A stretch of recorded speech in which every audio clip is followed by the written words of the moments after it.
Master minds commerce చదవాలనుకునే 10th inter విద్యార్థుల తొలి ఎంపిక.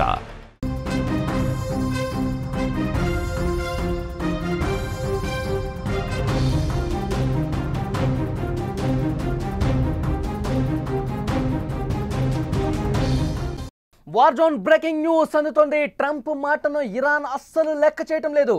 మళ్ళీ ఇజ్రాయెల్ మీద దాడులు కొనసాగిస్తూనే ఉంది. ట్రంప్ సీజ్ ఫైర్ ప్రకటన చేసిన కొద్ది నిమిషాలకే ఇజ్రాయెల్పై క్షిపణులు పంపించేసింది ఇరాన్. టెల్ అవీవ్ లక్ష్యంగా దాడులు చేస్తోంది. జెరూసలేం, బీర్షాబా ప్రాంతాల్లో అటాక్ చేస్తోంది. బీర్బాలోని ఓ భవనం ధ్వంసమైంది. 3 చనిపోయారు. అక్కడ కొంతమంది గాయాలు కూడా ఉన్నట్టు తెలుస్తోంది. కొందరి పరిస్థితి విషమంగా ఉన్నట్లు సమాచారం వస్తోంది. ఇప్పటి వరకు ఇరాన్ 6 క్షిపణి ప్రయోగాలు చేసింది.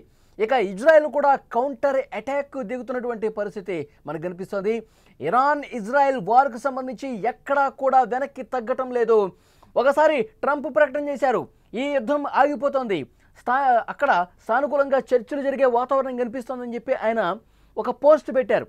అయితే మాకు చెప్పటానికి నువ్వు ఎవరు ట్రంప్ అంటూ ఇప్పుడు యుద్ధాన్ని మళ్ళీ కొనసాగిస్తున్నటువంటి పరిస్థితి ఇరాన్ సైడ్ నుంచి కనిపిస్తోంది. యుద్ధంలో ఇరాన్ వెనకడుగు వేయటం లేదు. పశ్చిమాసియాలో అమెరికా స్థావరాలతో పాటు ఇటు ఇజ్రాయెల్పై కూడా బాంబుల వర్షాన్ని కురిపిస్తోంది. మంగళవారం తెల్లవారుజామున మరోసారి ఇజ్రాయెల్ని ఇరాన్ క్షిపణులు అటాక్ చేశాయి. టెల్ అవీవ్ను లక్ష్యం చేసుకుని ఇరాన్ దాడులు చేసింది. జెరూసలేం, బీరెబా ప్రాంతాల్లో దాడులు జరిగినట్టు తెలుస్తోంది. ఈ దాడుల కారణంగా బీర్బాలోని ఒక భవనం పూర్తిగా దెబ్బతిన్నటువంటి పరిస్థితి. అందులోని 3 చనిపోయారు, పలువురు గాయపడ్డ పరిస్థితి. కొంతమంది పరిస్థితి విషమంగా ఉన్నట్లుగా సమాచారం వస్తుంది. ఇప్పటి వరకు ఇరాన్ 6 క్షిపణులు ప్రయోగించినట్లు ఐడిఎఫ్ వెల్లడించింది. ఇరాన్ దాడులతో పలుచోట్ల సైరన్ల మోత మోగుతుంది. ప్రజలంతా సురక్షిత ప్రాంతాలకు వెళ్లాలని ఇజ్రాయెల్ మిలిటరీ ప్రజలను హెచ్చరించినటువంటి పరిస్థితి ఉంది. ఈ ఉద్రిక్తతలు ఇంకా కొనసాగుతూనే ఉన్నాయి. ట్రంప్ మాటను అస్సలు ఎవరు కూడా లెక్క చేయట్లేదు. ట్రంప్ ముందే ఈ క్రెడిట్ని తన ఖాతాలో వేసుకునే ఆలోచనలో ఉన్నాడు. అందుకే ఈ ప్రకటన చేశారు. ఇరాన్, ఇజ్రాయెల్ రెండు కూడా శాంతి వైపు కదులుతూ ఉన్నాయి. సో ఈ సీజ్ ఫైర్కు అంటే కాల్పుల విరమణకు, సైనిక కార్యకలాపాల విరమణకు ముందుకు రాబోతున్న ఒక 12 గంటల్లో ఇది తుది రూపు దాల్చబోతోంది. యుద్ధం ఆగే ప్రయత్నం జరుగుతోంది. ఒక 12 గంటల్లో ఎండ్ కార్డ్ పడబోతోంది అంటూ ఒక ప్రకటన చేశారు. కానీ ట్రంప్ చేసినటువంటి ఈ పోస్టును, ట్రంప్ వ్యక్తపరిచినటువంటి ఈ అభిప్రాయాన్ని ఇరాన్ తోసిపుచ్చుతోంది. అసలు ట్రంప్ నీకేంటి సంబంధం? ట్రంప్ ఎందుకు ఇలాంటి నువ్వు పోస్టులు పెడుతున్నావు? నీ పోస్టులతో, నీ అభిప్రాయాలతో మాకు సంబంధం లేదు అన్నట్టుగా ఇరాన్ వైపు నుంచి క్షిపణులు, బాంబులు ఇజ్రాయెల్ని అటాక్ చేస్తున్నటువంటి పరిస్థితి. నిన్న ఒక్కసారి మనం గమనిస్తే అమెరికా ఏదైతే ఆర్మీ బేస్ క్యాంపులు ఉన్నాయో గల్ఫ్ కంట్రీస్లో, సిరియా మీద కావచ్చు, ఇరాక్ మీద కావచ్చు, ఖతార్ మీద చేసినటువంటి దాడులతో అమెరికా హుటాహుటిన ఒక మీటింగ్ పెట్టుకున్నటువంటి పరిస్థితి. ఏదైతే ఇరాన్ చేసినటువంటి దాడులకు సంబంధించి ఒక రియాక్షన్ కూడా ఇచ్చింది. మీరు ముందే చెప్పి దాడులు చేస్తున్నందుకు ధన్యవాదాలంటూ వ్యంగ్యంగా స్పందించిన పరిస్థితి. చాలా కీలకమైనటువంటి పశ్చిమాసియాలో ఉన్నటువంటి అమెరికా ఆర్మీ క్యాంప్స్ మీద ఇరాన్ దాడులకు పాల్పడటం ఒక మింగుడు పడని విషయంగా అమెరికా కనిపిస్తోంది. సో వెంటనే సీజ్ ఫైర్కి ఒక ప్రయత్నం జరగాలని భావించి సీజ్ ఫైర్కి ఒక 12 గంటల్లో ఎండ్ కార్డు పడుతుందని చెప్పి పెద్ద ఎత్తున ప్రచారం ఉంది. ఎందుకంటే ఇజ్రాయెల్తో మాట్లాడుతుంది. ఇజ్రాయెల్ కూడా దాదాపు సీజ్ ఫైర్కి అనుకూలంగానే ఉంది. కానీ ఇరాన్ ఒప్పుకోవటం లేదు. ఇరాన్ సై అంటే సై అంటుంది.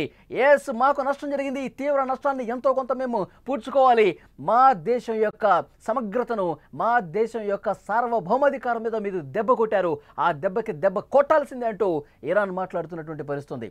ఒకసారి మనం 1-2 రోజులు ముందుకు వెళ్తే ఆదివారం రోజు ఇస్ఫహాన్, నతాంజ్, ఫోర్డో అణు కేంద్రాల మీద అమెరికా B-2 బాంబర్లతో ఆపరేషన్ మిడ్ నైట్ హ్యామర్ పేరుతో దాడులు చేసి ఇరాన్లోని కీలక స్థావరాలు నేలమట్టం చేసింది. ఈ నేపథ్యంలో పశ్చిమాసియాలో వివిధ దేశాల్లో ఉన్న అమెరికా సైనిక స్థావరాల మీద దాడులు చేస్తామని ఇరాన్ హెచ్చరించింది. చెప్పింది చెప్పినట్టుగా యుఎస్ ఆర్మీ బేసుల మీద ఇజ్రాయెల్ సోమవారం సాయంత్రం నుంచి ఇరాన్ అనేది దాడులు చేసుకుంటూ పోతోంది. ఖతార్ రాజధాని దోహా శివారులో ఉన్న అల్ ఉదీద్ ఎయిర్ బేస్ మీద ఇరాన్ క్షిపణులతో దాడులు చేసింది. ఇరాక్ రాజధాని బాగ్దాద్ అంతటా పేలుళ్ల వర్షం కురిసింది. బాగ్దాద్కు ఉత్తరాన ఉన్న యుఎస్ సైనిక స్థావరమైన క్యాంపు తాజీని కూడా లక్ష్యం చేసుకుని ఇరాన్ డ్రోన్లతో చెలరేగింది. ఇందులో ఎటువంటి ప్రాణ నష్టం జరగలేదు. కానీ డ్రోన్ సైనిక స్థావరంలోని రాడార్ వ్యవస్థను ఢీకొట్టిందని, సైనిక స్థావరం డిస్ట్రాయ్ అయిందని ఏఎఫ్పి తెలిపినటువంటి పరిస్థితి ఉంది. మొత్తానికి ఈ దాడులన్నీ ఒక్కసారి చూస్తే డొనాల్డ్ ట్రంప్ను కనీసం కూడా పట్టించుకోవట్లేదు ఇరాన్. ఇరాన్ ఎప్పుడైతే డొనాల్డ్ ట్రంప్ పోస్ట్ని ఉచ్చరిస్తూ అక్కడ ఉన్నటువంటి ఒక మంత్రి చాలా స్పష్టంగా చెప్పారు, మేము ఒప్పందానికి ఈ కాల్పుల విరమణను చేస్తున్నామని చెప్పి మేము ఎక్కడ చెప్పాం, ఈ ఒప్పందానికి మేము కట్టుబడి ఉన్నామని చెప్పి మేము సీజ్ ఫైర్కి ఎక్కడ అనుకూలంగా మాట్లాడాం అంటూ రివర్స్ అటాక్ దిగినటువంటి పరిస్థితుంది. ట్రంప్ అలా ప్రకటన చేశారో లేదో, నేను మధ్యవర్తిత్వం వహిస్తున్నాను, ఈ యుద్ధం ఆగిపోతుందని చెప్పి ఒక క్రెడిట్ తన ఖాతాలో వేసుకునే ప్రయత్నం ముందుగానే చేశాడు ట్రంప్. కానీ ఇరాన్ మాత్రం ఎక్కడా ట్రంప్ను పట్టించుకోవట్లేదు. అసలు ఎవరు నువ్వు, ఏం మాట్లాడుతున్నావు, నీ అభిప్రాయాలతో మాకేంటి సంబంధం, మా అణు కేంద్రాల మీద అంతర్జాతీయ చట్టాలకు ఉల్లంఘించి దాడి చేస్తావా, తగిన మూల్యం చెల్లించుకోక తప్పదు, నీ ఆర్మీ బేస్ క్యాంపులు ఏవైతే ఉన్నాయో వాటిని తునాతునకలు చేస్తామని చెప్పి ఇరాన్ కూడా దాడులు చేసిన పరిస్థితి ఉంది. ఎప్పుడైతే డొనాల్డ్ ట్రంప్ ఒక పోస్ట్ పెట్టారు ఈ యుద్ధం ఆగిపోతుందని, నిమిషాల వ్యవధిలోనే, ఎక్కువ టైం కూడా తీసుకోలేదు ఇరాన్, వెంటనే ఇజ్రాయెల్ మీద విరుచుకుపడింది, బాంబుల వర్షం కురిపిస్తోంది. ఇజ్రాయెల్కి సంబంధించిన అణు కేంద్రాలు ఏవైతే ఉన్నాయో, ఇజ్రాయెల్కి సంబంధించిన విద్యుత్ కేంద్రాలు, ఆ విద్యుత్ కేంద్రాల మీద దాడి చేస్తోంది. విద్యుత్ కేంద్రాలు ధ్వంసం కావడంతో ఇజ్రాయెల్లో చీకట్లో అలుముకున్నాయి. ఇజ్రాయెల్లో చాలా ప్రాంతాలు చీకట్లో మగ్గుతున్నటువంటి పరిస్థితి, అంధకారం అలుముకుంది. హుటాహుటిన ఇజ్రాయెల్ పునరుద్ధరణ కార్యక్రమాలు అక్కడ తీసుకుంటుంది. అలాగే సైరన్ల మోత మోగుతోంది. టెల్ అవీవ్తో పాటు మరికొన్ని ముఖ్య పట్టణాల్లో సైరన్ల మోత మోగుతోంది ప్రస్తుతం ఇజ్రాయెల్లో. ఎందుకంటే బాలిస్టిక్ క్షిపణులతో పెద్ద ఎత్తున దాడులు చేస్తోంది, పెద్ద ఎత్తున బాంబుల వర్షం కురుస్తోంది, పెద్ద ఎత్తున విద్యుత్ కేంద్రాల మీద దాడి చేస్తోంది. అక్కడ సైరన్ల మోత మోగుతూ అక్కడ స్థానిక ప్రజానీకానికి ఇజ్రాయెల్ ఎప్పటికప్పుడు అలర్ట్ జారీ చేస్తోంది, సురక్షిత ప్రాంతాలకు తరలి వెళ్ళిపోండి, ఇరాన్ దాడులు చాలా తీవ్రంగా ఉండబోతున్నాయి, మీరు మీ ప్రాంతాల్లో తలదాచుకోండి, బయటికి రావద్దు అంటూ పెద్ద ఎత్తున అక్కడ ప్రచారం జరుగుతున్నటువంటి పరిస్థితి ఉంది. విజువల్స్లో మీరు చూస్తున్నారు, డొనాల్డ్ ట్రంప్ ఎప్పుడైతే సీజ్ ఫైర్కి సంబంధించి ఒక ప్రకటన చేశారో, ఈ యుద్ధం ఆగిపోతుంది, కొన్ని గంటల్లోనే దీనికి ఒక ఎండ్ కార్డు పడబోతోంది, 2 దేశాలకు అభినందనలు అని ముందస్తు ప్రకటన చేశారు డొనాల్డ్ ట్రంప్. కానీ ఎక్కడ కూడా ఇరాన్ దీన్ని పట్టించుకోవట్లేదు. మేము దాడి చేస్తాం, దెబ్బకు దెబ్బ కొడతాం అన్న స్థాయిలోనే ప్రస్తుతం ఇరాన్ బాంబుల వర్షం కురిపిస్తోంది ఇజ్రాయెల్ మీద. అలాగే అమెరికా బేస్ క్యాంపుల మీద కూడా దాడులు చేసుకుంటూ పోతుంది. సో ఈ యుద్ధం ఎప్పుడు ఆగుతుందో కూడా తెలియని పరిస్థితి కనిపిస్తుంది. ఎందుకంటే ఇరాన్ ఇంకా ఎందుకు వెనక తగ్గట్లేదు, తాను తీవ్రంగా నష్టపోయినా సరే, తన అణు కేంద్రాలు కోల్పోయినా, శాస్త్రవేత్తలను కోల్పోయినా, సైనిక ఉన్నతాధికారులు కోల్పోయినా, తన ప్రధానమైన నగరమైనటువంటి టెహరాన్ను కూడా పూర్తిగా ధ్వంసమవుతున్నా ఎక్కడా కూడా ఖమేనీ వెనకడుగు వేయటం లేదు. ఇజ్రాయెల్కి బుద్ధి చెప్పాల్సిందే, మరొకసారి మా మీద ఈ విధంగా చట్టాలను ఉల్లంఘించి తీవ్రమైనటువంటి దాడులు చేసేటువంటి పరిస్థితి రాకుండా ఉండాలంటే ఒకసారి బుద్ధి చెప్పాల్సిందే, గట్టిగా చెప్పాల్సిందే. తాను నష్టపోతున్నా సరే మరింత తీవ్రంగా ప్రతిఘటించాల్సిందే అంటూ ఖమేనీ మాట్లాడుతున్నటువంటి పరిస్థితి ఉంది.